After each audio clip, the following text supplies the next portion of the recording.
Hello students, so this side Siddharth and today we will discuss very important topic precise writing. Precis writing में बहुत शानदार होने वाला है। वहां पे मैं आपको सारे ट्रिक्स बताऊंगा। देन टाइटल कैसे डिसाइड करते हैं बस वो बताऊंगा। And then after we will discuss about a precis और कैसे लिखते हैं, क्या लॉजिकल फ्लो होना चाहिए, किस तरह से होना चाहिए, एवरीथिंग वी विल डिस्कस। तो सबसे पहले प्रीसीज राइटिंग में सबसे इंपॉर्टेंट क्या है कि प्रीसीज राइटिंग को 1/3 में आपको कन्वर्ट करना पड़ेगा। और भी रूल्स होते हैं, वी विल डिस्कस एवरीथिंग। अब 1/3 के लिए होता क्या है कि क्या एग्जामिनेशंस में प्लानिंग होनी चाहिए। तो सबसे पहले ये क्वेश्चन आपको नजर आ रहा होगा। ये क्वेश्चन लास्ट ईयर आपके एग्जाम में पूछा गया था। अब इस क्वेश्चन का मैं यहाँ answer as well as title provide करवा के रखा हूं। सबसे पहले तो आपको क्या करना है, हर चीज मैं डिस्कस करूंगा, थोड़ा सा पेशेंस रखो जैसे प्रीवियस वीडियो में रखे थे। हमेशा टाइटल लिखना है आपको एंड देन प्रीसी लिखना है। ओके, टाइटल एंड प्रीसी के रूल्स एंड रेगुलेशंस होते हैं। टाइटल एंड प्रीसी में क्या होता है, never write title before starting precis. पहले प्रीसी लिखो देन आफ्टर टाइटल लिखो। कैसे लिखेंगे वी विल डिस्कस। यहाँ पे कुछ मैं एक लॉजिकल बात बता देता हूं। देखो, एग्जामिनेशंस में क्या होता है, आपके पास अराउंड 175 वर्ड से लेकर 200 वर्ड्स के बीच में प्रीसी आ सकता है, क्योंकि आपकी एग्जामिनेशन में 2 प्रीसी आ जाएगा। स्पेसिफिकली एमसीआरई की बात कर रहा हूं मैं, और बाकी एग्जामिनेशंस में एक भी आता है, 2 भी आता है। अब बात करते हैं कि बच्चे क्या होते हैं जनरली, क्योंकि उनको ये रूल तो पता है कि 1/3 में करना है, लेकिन वो क्या करते हैं, वर्ड्स को काउंट करना स्टार्ट कर देते हैं। That is absolutely disaster. ऐसे नहीं करना। तो आपको करना क्या है, आपको कुछ नहीं करना है, क्योंकि आपके सिस्टम जो ओपन होगा उसमें क्वेश्चन इस तरह से होगा और उसका आंसर भी लिखना है आपको उसी बॉक्स, वहां पे बॉक्स प्रोवाइड होगा उसमें लिखना है। यहाँ पे जो फॉन्ट साइज होगी, ठीक है, वर्ड्स की, और जो फॉन्ट फॉर्मेट होगा that will be the same. तो इससे सबसे बेस्ट तरीका बताता हूं आपको क्या करना है। आपको सिर्फ लाइंस काउंट करनी है, 1 2 3 4 5 6 7 8 9 10 11 12 13 14 15 16। अब 16 का 1/3 कितना होता है, यू कैन लगभग 5 और 6 लाइंस। तो आपका जो आंसर होना चाहिए 5 और 6 लाइंस में कंप्लीट हो जाना चाहिए। 1 2 3 4 5 and 6। Okay, so this is how you can reduce your passage, given passage, to your 1/3 precis writing. यहां तक आई नो कि सबको पता है प्रीसी क्या होता है। अब एक्चुअली बात करते हैं कि प्रीसी होता क्या है उसके बारे में। अभी आ रहा हूं मैं, अभी हमारा स्टार्ट नहीं हुआ है प्रीसी, रिमेंबर दैट। प्रीसी को मैं अगर समझाऊं तो प्रीसी का मतलब क्या होता है, express maximum meaning in minimum words without changing the original idea. समझ रहे हो, इसका मतलब क्या है कि आपको एक पैसेज गिवन होगा, ठीक, उस पैसेज को आपको क्या करना है, रिड्यूस करना है। ठीक, उस पैसेज में आपको क्या करना है, इस पैसेज में एक कोई भी टॉपिक पे चर्चा हुई होगी। अब क्या चर्चा हुई होगी वो मैटर नहीं करता, मैटर यह करता है कि आप इस पूरे टॉपिक को एकदम इसके समराइज फॉर्मेट में लिखना है। इसमें क्या क्या होगा, इसका जो कोर आइडिया है वो लिखना होता है। लेकिन एक चीज देखना, इसमें कभी भी कोई चीज अपने से नहीं ऐड करना, अपनी जो आइडिया ऐड नहीं करना, सेम एज इट इज लिखना है। आप एक काम कर सकते हो, उसमें इसमें क्या कर सकते हो, words can be different, means आपकी जो वॉकअब है that can be difference, but जो पैसेज का इसेंस है, ठीक है, पैसेज का इसेंस है वो चेंज नहीं होना चाहिए, मीनिंग वो ही देना चाहिए। आप क्या कर रहे हो, सीधी सी बात है, आपको किसी ने एक स्टोरी बताई, यानी कोई एक इंसिडेंट हुआ, आप गए एफआईआर करवाने, ठीक है। अब ये जो स्टोरी हुई है एक पर्सन के साथ, इसको पीटा, 5-10 लोग आए होंगे, पीटे होंगे, बात हुई होगी, बातचीत हुई होगी, सारी चीजों को आप क्या कर रहे हो एफआईआर में लिखोगे। तो आप क्या करोगे कि सीधी सिंपल सा लिखा, 5-6 लोग आए, मेरे से बातचीत हुई, बातचीत में ये बात हुई नॉर्मली, और उसके बाद मुझे पिटा। तो आपको लिखना है। अब सोचो ये लगभग 1.5 घंटे की कहानी हुई होगी। तो आपको एफआईआर में सिर्फ पीसी के पर्पज से समझना, ऐसा नहीं होता। 1.5 घंटे को आप कंप्लीट करोगे 30 मिनट्स में।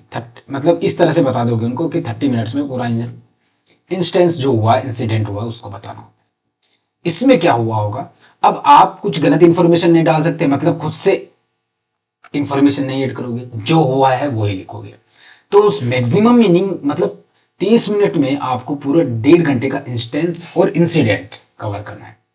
मिनिमम वर्ड यूज करोगे विदाउट चेंजिंग ओरिजिनल आइडिया, कि लड़ाई कैसे हुई थी, क्या रीजन था, गोल्डन रूल्स क्या कहते हैं उसको समझना। हमेशा 1/3 लेंथ में लिखो। जो ये पैसेज गिवन है उसको जब आप प्रीसी में कन्वर्ट कर दोगे तो वो कितने में हो जाना चाहिए, 1/3 में होना चाहिए, ये रूल कहता है। हमेशा अपने वर्ड्स में लिखो।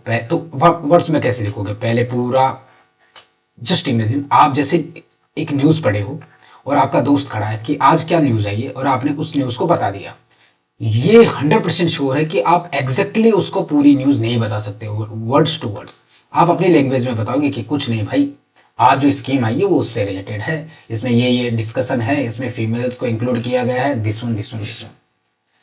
लेकिन आप जो स्कीम आई है न्यूज में, तो आई है ये फीमेल से रिलेटेड, आप क्या मेल को इंक्लूड कर सकते हो, नहीं कर सकते हो।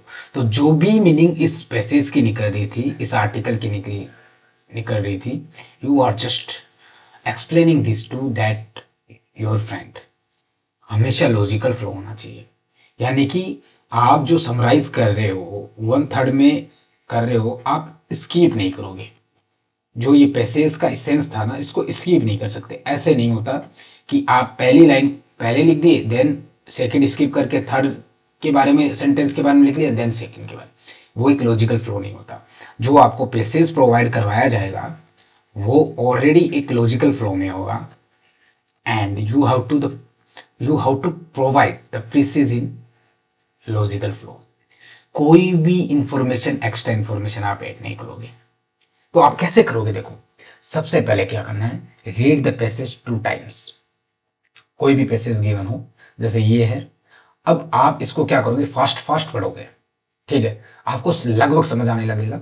हम बेसिकली डिस्कस तो करेंगे ये वाला, कौन सा, दिस पार्ट, लेकिन मैं आपको इसका बता दूंगा।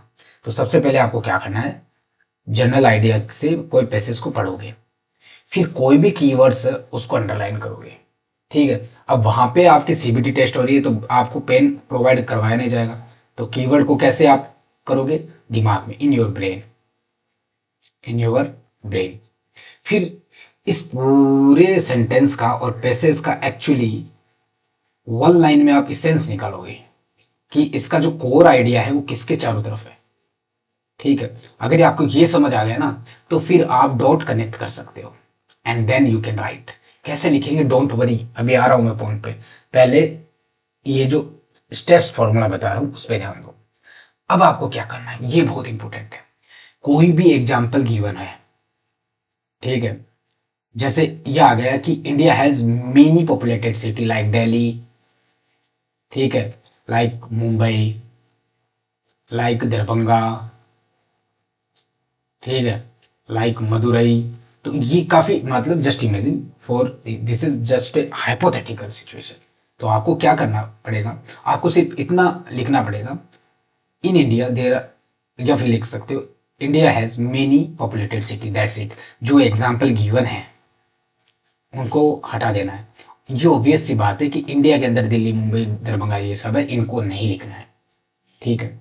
कोई भी चीज रिपीट हो रही है बार बार, अगेन बता रहे कि pollution is due to this one, due to plastics, and due to, just suppose कि ड्यू टू इनबायोडिग्रेडेबल सब्सटेंस, और बाद में अगेन वापस वही बात घुमा के आ गई कि कुछ ऐसे सब्सटेंस होते हैं जो गलते नहीं है। तो बात तो वही है, घुमा के आ रही। तो जो भी रिपीटेशन हो रहा है उसको आपको रिमूव करना है, एडजेक्टिव्स को रिमूव करना है। जो बहुत स्पेसिफिक हो, it is very very important chapters, या एडजेक्टिव जैसे ही है, he has black colour Scorpio, so this is how. जो भी कोट्स है, कभी कभी क्या होता है कि आपके पैसेज में कोट्स दे दिए गए हैं, ठीक है, कि मान लो कि आपके पास आया पोल्यूशन से रिलेटेड, तो पोल्यूशन का कोई कोट कोई बड़े आदमी ने डाला होगा, तो वो इन्वर्टेड कोमा में दिया होगा कोट को, तो आपको वो इन्वर्टेड कोमा में जो कोट है उसको इंटायरली रिमूव कर देना है।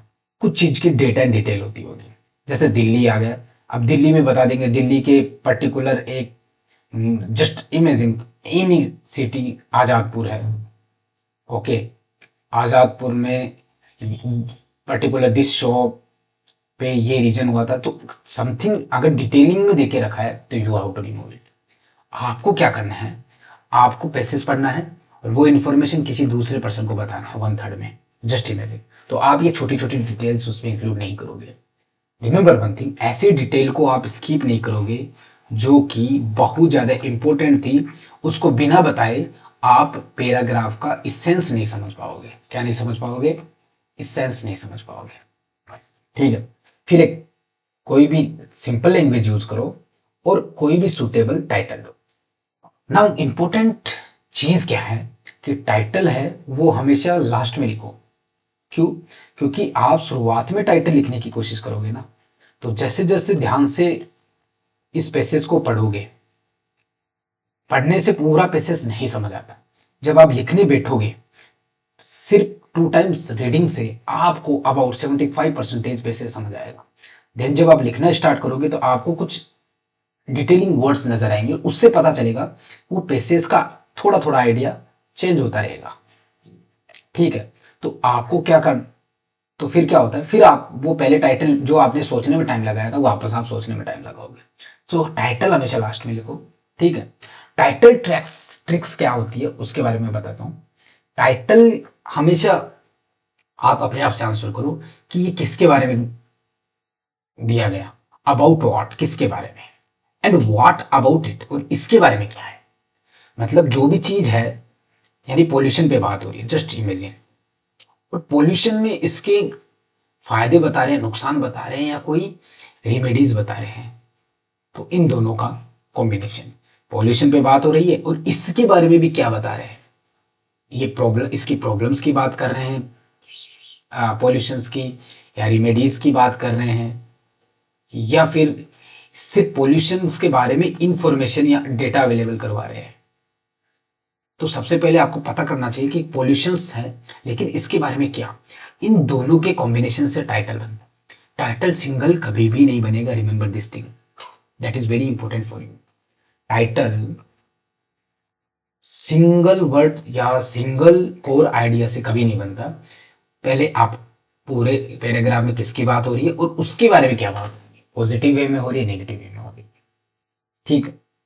जैसे मान लो passage about internet changing education, कोई भी मान लो, तो आप क्या लिखोगे कि बेनिफिट ऑफ डिजिटलाइजेशन, समझ रहे हो।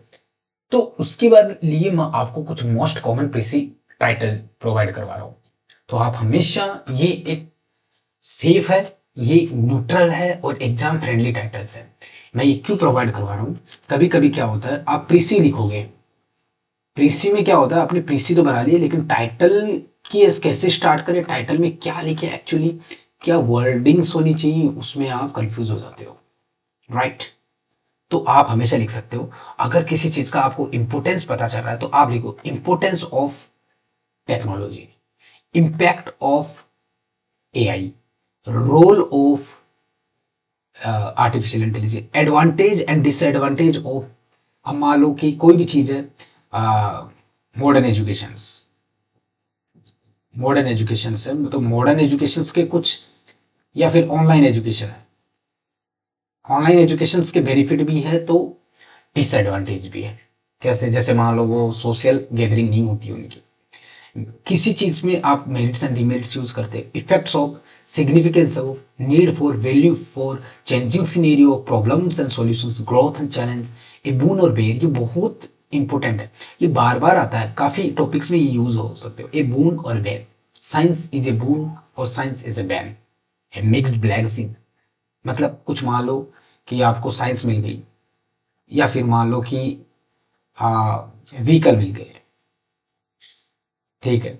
तो vehicle is a mix blessing, क्योंकि व्हीकल की वजह से पोल्यूशन भी हो रहा है, तो इसके नुकसान भी है। जैसे आर्टिफिशियल इंटेलिजेंट है, तो ये लिख सकते हो आर्टिफिशियल ए मिक्स ब्लेसिंग, ए बून और बैन। तो ए आई लिख के आप लिख सकते हो ए मिक्स्ड ब्लेसिंग, क्योंकि आपको पता है, क्योंकि ए आई आपका काम आसान कर रहा है लेकिन आपकी जॉब भी ले रहा है, इसकी वजह से वार भी हो सकते हैं। आर्टिफिशियल इंटेलिजेंट खुद से वर्क करके वो ह्यूमैनिटी के लिए डेंजरस भी हो सकता है। प्रोज एंड कॉन, तो ये जो वर्ड्स है आप यूज कर सकते हैं। तो सबसे पहले मैंने पहले बोला था आपको क्या लिखना है, सिर्फ 2 टाइम्स पढ़ना है, इसेंस समझना है। मैं फास्ट में ये करवा देता हूँ, उसके बाद में हम सेकंड वाला करेंगे, ध्यान से देखो, बहुत शॉर्ट वीडियो रखूंगा। Tourism is a major global industry that contribute significantly to the economic of many countries. ये बोल रहा है कि टूरिज्म एक बहुत बड़ी इंडस्ट्री है जो कि बहुत सारी कंट्री का इकोनॉमी में कंट्रीब्यूट करता है। अब अगर आपको समझना है तो इंडिया के पर्सपेक्टिव से सोच लिया करो, जब भी आप करो इंडिया के पर्सपेक्टिव से, क्योंकि आप जहां रहते हो ना उसका नॉलेज ज्यादा है। तो या दिमाग में लाओ कि टूरिज्म बढ़ रहा है तो इंडिया की इकोनॉमी बढ़ रही है, स्पेसिफिकली हिमाचल की, असम की, नॉर्थ ईस्टर्न एरिया की, ऊटी मतलब केरला की, राजस्थान की। It creates jobs, support local business and promotes cultural exchange. ये तो पता ही चल रहा है।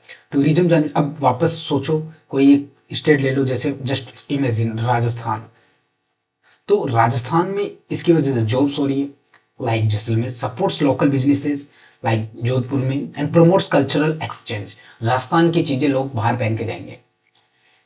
Destination with rich natural or historical significance often see a high influx of tourists, which can lead to substantial economic benefits.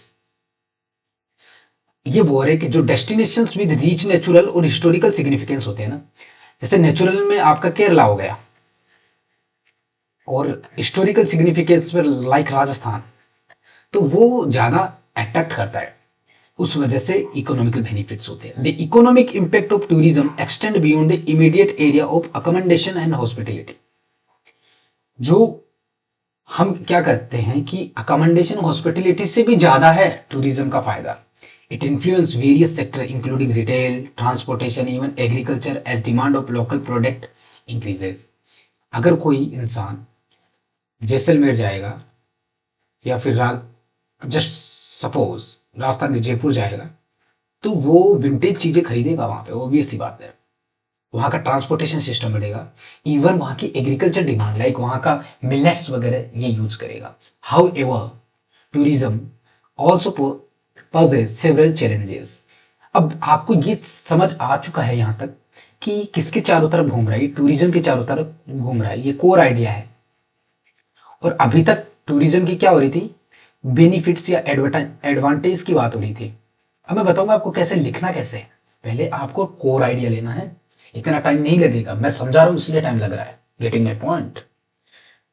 However, tourism also poses several challenges, including environmental degradations, cultural homogenization, and the strain on local resources and infrastructure. Mass tourism can lead to the overuse of natural and cultural sites, resulting in their deteriorations. साफ साफ अगर इतना बड़ा है, सीधी सी बात है, just suppose you are going in Himachal. अब हिमाचल जाने की वजह से होता क्या है, वहां के कुछ प्रोडक्ट्स की डिमांड बढ़ती है, ठीक है। वहां पे लोग जाते हैं, पॉल्यूशन बढ़ता है उसकी वजह से। लाइक बोला, देखा गया कि लद्दाख में पॉल्यूशन पीक पे हो गया, क्योंकि वहां टूरिज्म जाता है, वहां पे बोटल्स वोटल्स डाल देते हैं, और वहां का जो नेचुरल चीजें हैं उसको नुकसान पहुंचा रहा है, ठीक है। कुछ नेचुरल कल्चरल साइट्स पे उनके डिटोरिएशन का रीजन बन रहा है। Popular destination often experience overcrowding, which not only diminishes the quality of the visitor experience but also put immense pressure on local environment and communities. Like just suppose अभी थोड़े दिन पहले you have heard about परमानंद महाराज जी, ठीक है। परमानंद महाराज जी के वहाँ के जो लोकल लोग हैं उनको इश्यू हो गया था कि यहाँ पे जितने भी टूरिस्ट आ रहे हैं बाहर के, उनकी वजह से हमारी सोसाइटी को डिस्टरबेंस हो रहा है, क्योंकि पूरी रात लोग जगते हैं, सड़कों पे चलते रहते हैं, तो वहाँ के लोकल लोगों को इनसिक्योरिटी फील होती है। क्योंकि भाई जरूर नहीं कि अपने हिंदुओं में अगर सारे लोग ही धार्मिक है तो वो अच्छे होंगे, ऐसा फियर है लोगों में, तो ये भी रीजन हो सकता है। तो अब आप क्या करोगे, आपको ये पता चल गया है कि आप कैसे करोगे, ये 16 लाइन्स में लिखा है, ठीक है। ये कैसे क्या लिखा हो गया है इस पे बाद में चलेंगे, हम सेकंड वाला समझेंगे। अब आपको समझ आने लग गया होगा कि इसमें क्या लिखा है। टूरिज्म अभी कैसे लिखना है बाद में we will discuss. Tourism strength economy by generating employment, supporting local business and stimulating sectors like transport, retail and agriculture while promoting cultural exchange.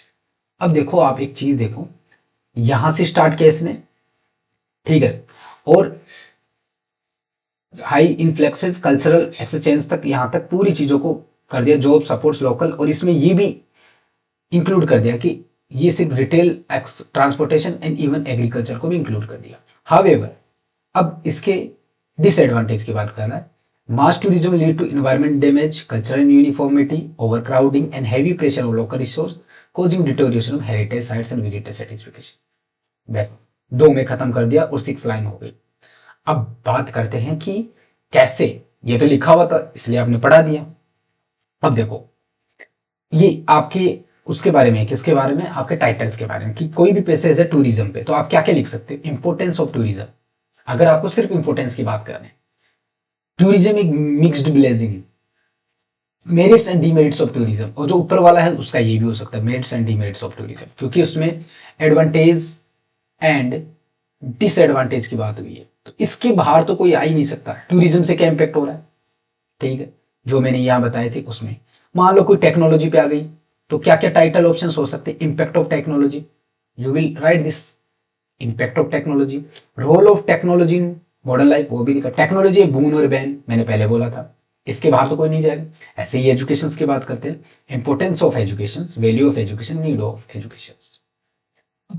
हम एकदम डिटेल्ड वे में पढ़ेंगे, everything we will discuss, don't worry about that.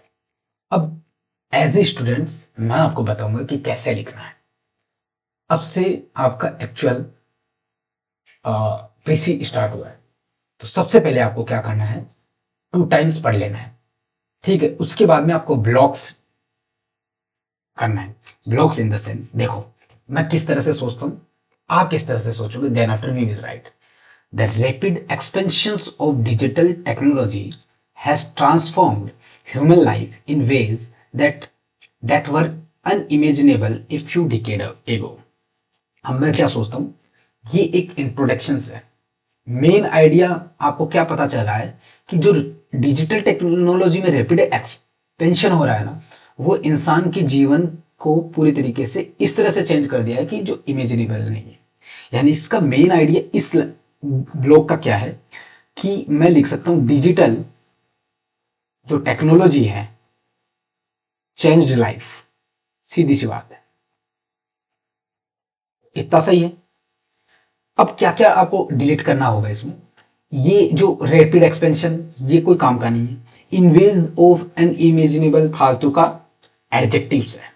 If you decade एगो, इसका भी कोई sense नहीं बनता टाइमिंग का, because they are styles words not core meaning. आपको सिर्फ कोर मीनिंग पे लिखना है। तो मैं अब इसका फाइनली क्या लिखूंगा, इसके लिए मैं ये लिखूंगा कि यहां से लिखना स्टार्ट करता हूं, जो डिजिटल टेक्नोलॉजी है, okay, has transferred human life, लिख दिया। नाउ अब मैं आपको एक बात पूछता हूं कि इस मैसेज का जो है उसका रियल मीनिंग क्या है, तो आप कहोगे लिटरली टेक्नोलॉजी चेंज लाइफ। अब दूसरे ब्लॉक्स पे जाते हैं। दूसरा ब्लॉक्स क्या कहता है, communication has become instantaneous, access to information effortless and service more efficient.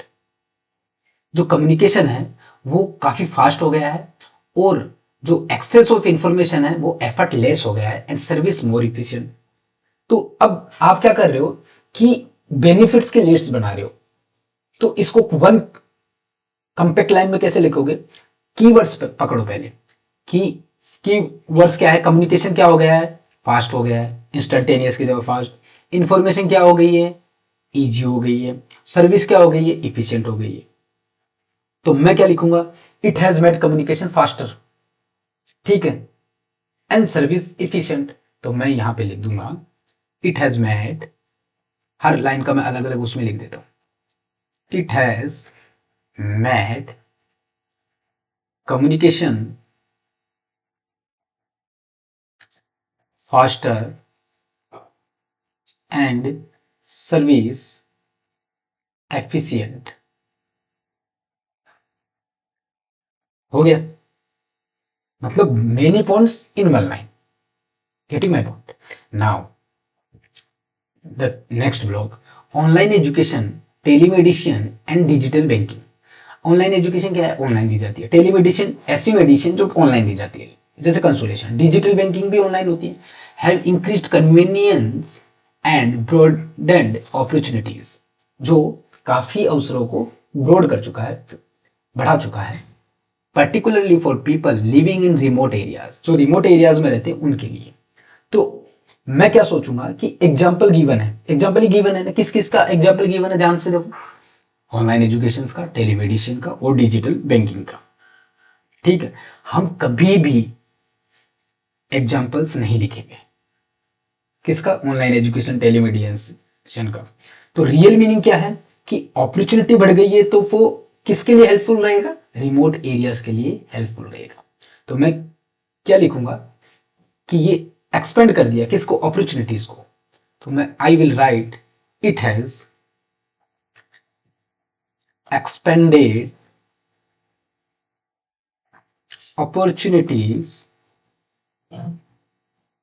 okay, especially in remote area। अब बताओ,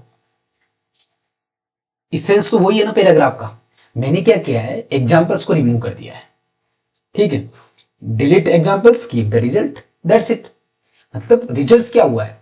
ये एक्सपेंड हुई है क्या? डिजिटल टेक्नोलॉजी, उस चीज को इट हैज एक्सपेंडेड अपॉर्चुनिटीज, और स्पेशली इन रिमोट एरिया, ठीक है। अब ब्लॉक 4 पे जाते हैं। Block, at the same time this technology growth has created a new form of inequality between those who have access to digital resource and those who don't. ये बोल रहा है कि डिजिटल टेक्नोलॉजी ने क्या किया है, ये ऐसे लोगों में इनइक्वालिटी बढ़ा दिया है जो इसको एक्सेस कर सकते हैं, और ऐसे लोगों में जो एक्सेस नहीं कर सकते। अब इसको समझो। सबसे पहले मैं कैसे सोचूंगा? This is a digital divide. आपको नजर आ रहा है ना, डिजिटल डिवाइड हो गए। कुछ लोग जानते हैं, कुछ लोग एक्सेस करते हैं, कुछ लोग नहीं करते हैं।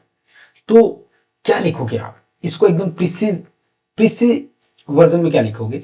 हाउ एवर, क्योंकि इसीलिए तरीके से लिखोगे ना। हाउ एवर, क्या किया इसने? वाइडन अप कर दिया फिर। तो मैं लिख दूंगा it has widen the digital divide. अब ये जो डिजिटल डिवाइड वर्ड है, वो अपने आप में एक ऐसा वर्ड है जो बता दिया। डिजिटल डिवाइड का मतलब क्या होता है? डिजिटल डिवाइड का मतलब ऐसा होता है, कुछ लोग, जैसे मान लो एक किसान है जो पढ़ा लिखा नहीं है, और एक मैं हूं जो पढ़ा लिखा हूं। तो मैं उसका क्या है ना, अपॉर्चुनिटी ज्यादा ले लूंगा कि लाइक मैं ऑनलाइन, जैसे मुझे कोई किसान सम्मान निधि में पैसा मिल रहा है तो मैं ऑनलाइन मंगा लूंगा। अब एक किसान है जो नहीं पढ़ा लिखा है, वो कुछ जानेगा नहीं, तो वो उसका बेनिफिट नहीं उठा सकता है। तो वो हम दोनों के बीच में बहुत ज्यादा गैप पैदा कर देगा। मैं पैसा वाला बनता जाऊंगा और वो पैसे वाला नहीं बनेगा। समझ लो। तो ये इस तरह से लॉन्ग लाइंस को आपको एक टेक्निकल वर्ड में, जैसे डिजिटल डिवाइड है ना, क्योंकि जस्ट बिकॉज मुझे नॉलेज है डिजिटल डिवाइड क्या होता है, आपको नहीं पता होगा तो आप लिख सकते हो इट हैज वाइडेड the gap in their progress, that's it, of people's progress. अगर डिजिटल डिवाइड नहीं है, समझ रहे हो। Now we will go for next paragraph. Excessive dependence on digital devices has also affected human behavior. देखो, reducing face-to-face interactions and weakening social bonds. That is important. मैं कैसे सोच रहा हूं कि ये साफ साफ ये कह रहा है कि हमारा जो पर्सनल इंटरेक्शन हो रहा है ना वो कम हो रहा है। इससे क्या हो रहा है, जो सोशल रिलेशनशिप बन रहे हैं वो भी कम बन रहे हैं। तो मैं इसको एक शॉर्ट लाइन में कैसे लिख सकता हूं, आई राइट, इसी के आगे लिख दूंगा एंड, क्योंकि ये उसके कंटिन्यूएशन में है, एंड रिड्यूसेस या रिड्यूस्ड, ईडी कर देता हूं, रिड्यूस्ड पर्सनल इंटरेक्शन, क्योंकि इट हैज वाइडेंड तो इट हैज रिड्यूस्ड, तो इट हैज दोबारा लिखने की जरूरत नहीं है क्योंकि इसकी कंटिन्यूएशन में तो एंड इतना ग्रामर आता होगा। It has reduce personal interactions, I will write like this.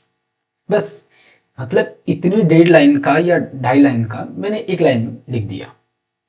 Okay, now the spread of miss information through social media platform has further complicated the situation by influencing public opinion and sometimes disturbing social harmony।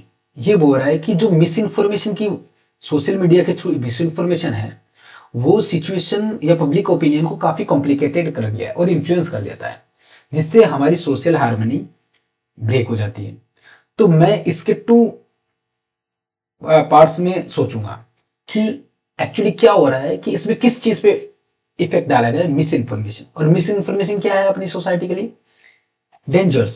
तो मैं इसके आगे लिख दूंगा miss information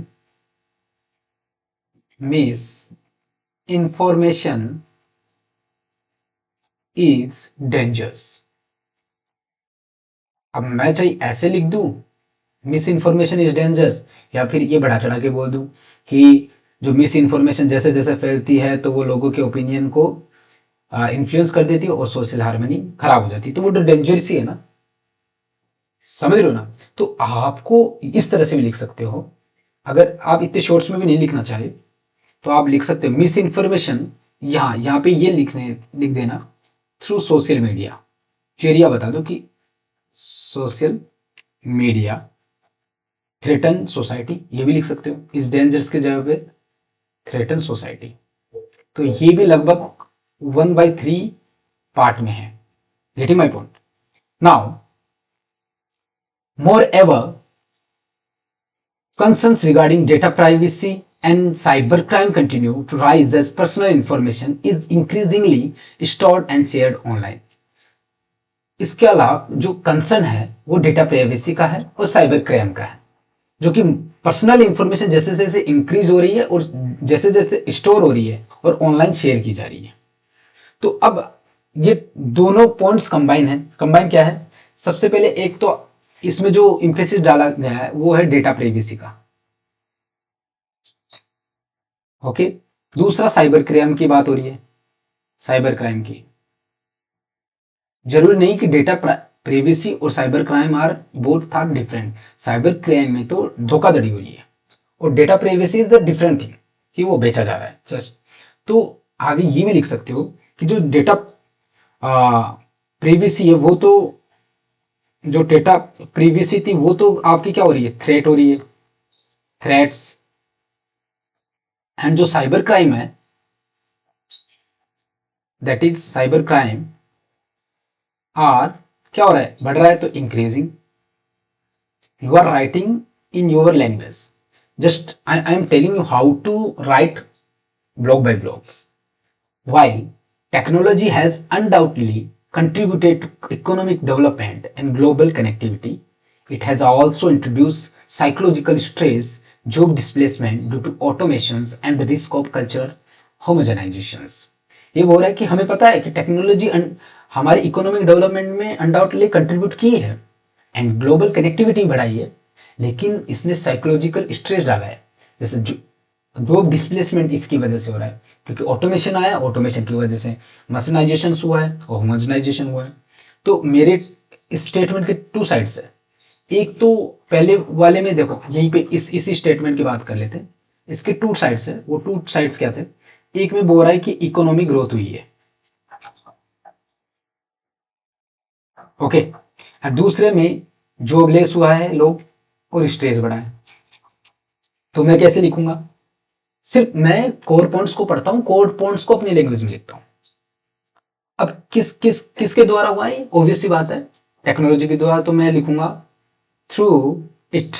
बार बार मैं technology word नहीं use करूंगा। Through it क्या होता है? Economic growth. तो मैं ऐसे भी देख सकता हूँ, promotes economic growth. Okay. And automation causes, क्योंकि आपका जो जॉब सिक्योरिटी है वो ऑटोमेशन की वजह से हुआ है ना, तो automation causes job insecurity as well as नहीं लिखना है, एंड स्ट्रेस, दैट्स इट। अब जॉब चली जाएगी तो स्ट्रेस बढ़ जाएगा, that's it. Now this is conclusion. Therefore, the digital revolutions presents a complex reality in which its benefits are inseparably linked with serious challenge that requires careful management and responsible use. अब आपको समझ आ गया है इसका title भी। And then finally you can write thus। मैं इसको अपनी लैंग्वेज में लिख सकता हूँ इस तरह से। ये क्या है? बेनिफिशियल भी है और चैलेंजिंग भी है। इसलिए हमें क्या करना चाहिए? रेस्पॉन्सिबल यूज करना चाहिए, जो कि पूरे इसका इसेंस बता देगा। Management responsible use. तो I write it in my language, sorry, thus it is both beneficial and challenging and needs responsible uses, responsible uses, that's it। Okay और इस तरह से आपका पूरा जो प्रीसी है वो हो गया। अब इसको आप पढ़ोगे ना तो आपको फील नहीं होगा, मैं पूरी इंफॉर्मेशन आपको प्रोवाइड करवा चुका हूँ। कैसे? Digital technology has transferred human life, ठीक है। कैसे? It has made communication faster, service efficient, okay, ठीक है। इसने आपका कम्युनिकेशन फास्टर कर दिया, सर्विस इफिशिएंट कर दिया। कैसे? और ये अपॉर्चुनिटी को एक्सपेंड भी क्या है, स्पेसिफिकली रिमोट एरिया में। तो हम यहां तक, ये पूरी इंफॉर्मेशन आपको मैं यहां तक, रिमोट एरिया कहाँ गया आपका, इसमें ये online education, this one remote area, यहां तक मैं आपको सिर्फ 3 लाइन में बता दिया। देन मैंने ये भी बता दिया कि इसकी वजह से डिजिटल डिवाइड बढ़ा है और पर्सनल इंटरेक्शन कम हुआ है, और जो मिस इन्फॉर्मेशन है थ्रू सोशल मीडिया वो भी क्या हुआ है, सोसाइटी को थ्रेटन किया है। तो मैं ये 1.5 लाइन में लगभग 3 लाइन को वो कर दिया कि सोशल मीडिया प्लेटफॉर्म है सोशल हार्मनी और कंसर्न रिगार्डिंग प्राइवेसी, ये कर दिया। यहां से कहां से? आपके फ्रॉम दिस, इस पॉइंट से, from this to social bond, यहां तक इतनी लाइन थी, 3-4 लाइन थी, उसको 1.5 लाइन में कन्वर्ट कर दिया। Okay. 9, data privacy threats and cyber crimes are increasing through it promotes economic growth, automations causes job insecurity and stress, thus it's both beneficial and cyber challenging, needs responsible use। अब इसका क्या होना चाहिए, अब मुझे बताइए इसका फाइनली टाइटल क्या होना चाहिए, आपको क्या लग रहा है? इफ यू कैन थिंक, सोचो। इसमें हमने किस किस की बात की है? हमने इसमें बात की है, एक तो ये सोच सकते हो कि इसकी एक तो एडवांटेज है और एक डिसएडवांटेज है। तो मैं इसका टाइटल क्या लिखूंगा? अब फाइनली मैं क्या लिखूंगा इसका टाइटल? टाइटल मैं अपनी लैंग्वेज में कैसे लिखूंगा? जैसे किसकी बात हो रही है? डिजिटल टेक्नोलॉजी, डिजिटल टेक्नोलॉजी, ये तो हो गई अबाउट व्हाट, ठीक है। व्हाट अबाउट इट, इसके बारे में क्या बोला गया है कि बेनिफिशियल भी है और एडवांटेज भी, डिसएडवांटेज है। तो मैं अपनी लैंग्वेज में लिख सकता हूँ a mixed blessing, mixed blessing, and this will be the exact title, शानदार टाइटल। तो इस तरह से आप लिख सकते हो। So this is how your precis will be. अब देखो एक और चीज बता देता हूँ। अब होता क्या है, अगर आपके पास एग्जाम में टाइम नहीं है, आपको क्या करना है, सिर्फ लाइन काउंट करना है। 1 2 3 4 5 6 7 8 9 10 11 12 13 14 16 17 18 19 20 21 22 23 24, ठीक है, ये लिख दिया।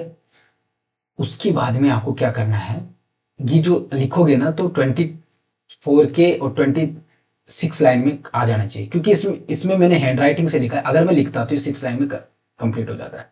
अब देखता हूं मैं इसका बुक्स में क्या दिया गिवन था। बुक्स में क्या गिवन था यहाँ पे मैं लिख के रखा हूं। चलो, एग्जैक्टली सेम है, डिजिटल टेक्नोलॉजी मिक्स्ड ब्लेसिंग। अब देखो, इसने लिखा है digital technology is transport communication information access essential service expanding opportunity and supporting economic growth. हमने इसमें को 2 लाइन में लिखा था, इन्होंने 2.5 लाइन में किया, स्पेशली इन रिमोट रीजन। ये टीच एज वाइडन इनइक्वालिटी, ये आपकी लैंग्वेज में लिख दिया, between users and non user and reduce personal interaction. इससे अच्छा लिखा है आपने। Misinformation, data privacy threat, cyber crime in the society while automation causes so insecurity psychological stress. हमने सीधा स्ट्रेस लिख दिया। Hence the digital revolution deliver progress but also complex social economics. ये काफी चैलेंजिंग है, लेकिन इसने भी कितने लाइन में लिखा है, 1 2 3 4 5 6 7 8, लगभग 8 लाइन, जो कि एग्जैक्ट 1/3 तो नहीं हो रहा, क्योंकि 22 है। लेकिन अपनी वाली जो मैंने लिखवाया है वो एग्जैक्ट 1/3 होगा, आप पढ़ के देख लेना। सो जरूरी नहीं कि आपका एग्जैक्ट ये होना चाहिए, आप अपनी लैंग्वेज में लिख सकते हो। अगर आप इसको कहीं पे भी डाल लेना, किसी को भी पूछ लेना, इसमें अगर मैं एग्जाम देता और 10 मार्क्स का है तो 9 to 10 मार्क्स मुझे देते हैं, 100% है। ठीक है। सो अब देखो, ये डिजिटल टेक्नोलॉजी मिक्स्ड ब्लेसिंग मैं यहां से उठाया, क्योंकि आपने पहले बताया था मिक्स ब्लेसिंग, बून और बैन। ठीक है। प्रो और प्रोज एंड कॉज, ये तीनों बहुत ज्यादा यूजफुल होता है जब आपको एडवांटेज और डिसएडवांटेज लगे। तो आई होप आप समझ चुके हैं कि किस तरह से प्रीसी लिखना है। प्रीसी में आप ब्लॉग्स बना लेना। ब्लॉग्स क्या क्या कब क्या क्या होते हैं, या तो 1 सेंटेंस का ब्लॉग्स बनाना, ठीक है, या फिर 2 सेंटेंस को कंबाइन करके 1 ब्लॉग्स में कन्वर्ट कर लेना। देन आफ्टर उस ब्लॉग्स का पढ़ो, उसका साथ में इसेंस लिखते जाओ। साथ में लिखते हो ना तो आपको पता चल जाता है, फ्लुएंसी रहेगी। अपन फ्लुएंसी जो फ्लो है वो मेंटेन रखें। हम कैसे मेंटेन रखें?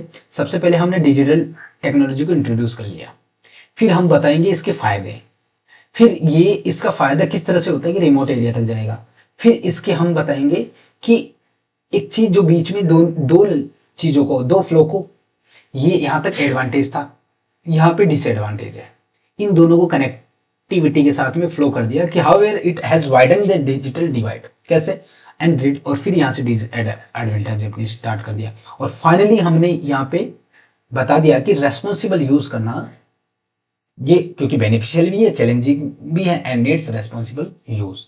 तो ये एक फ्लो रहता है कि आपने पूरी इंफॉर्मेशन दी है, एक फ्लो मेंटेन करते हुए। ऐसे नहीं कि आपने यहाँ पहले आपने एडवांटेज बता दिया, फिर डिसएडवांटेज, फिर वापस ये बीच में लिख के फिर लास्ट में एडवांटेज डिसएडवांटेज की बात करो, नहीं, एक फ्लो आपको मेंटेन रखना। तो दिस इज हाउ। और फ्लो मेंटेन हमेशा ब्लॉक वाइज चलो तो आपका फ्लो मेंटेन रहेगा। सो आई होप आपको यहाँ तक समझ आया और आपका प्रीसी राइटिंग कंप्लीट हो गई। हम कोशिश करेंगे कल लाइव आके सारे ड्राफ्टिंग एंड नोटिंग डिस्कस कर लेंगे, और प्रीसी एक एग्जाम्पल प्रीसी का डिस्कस कर लेंगे, लेकिन वो फास्ट होगा। ठीक है। And all the best for your exam. और मैं ऑल द बेस्ट किया हूं तो सब लोग लाइक करके जरूर जाना, और कमेंट में बता के जाना कि प्रीसी राइटिंग आपको कैसा लगा, इसमें कुछ इंप्रूवमेंट हो सकता था तो मुझे आपके राय और ओपिनियन की सख्त जरूरत है। Thank you for watching this video.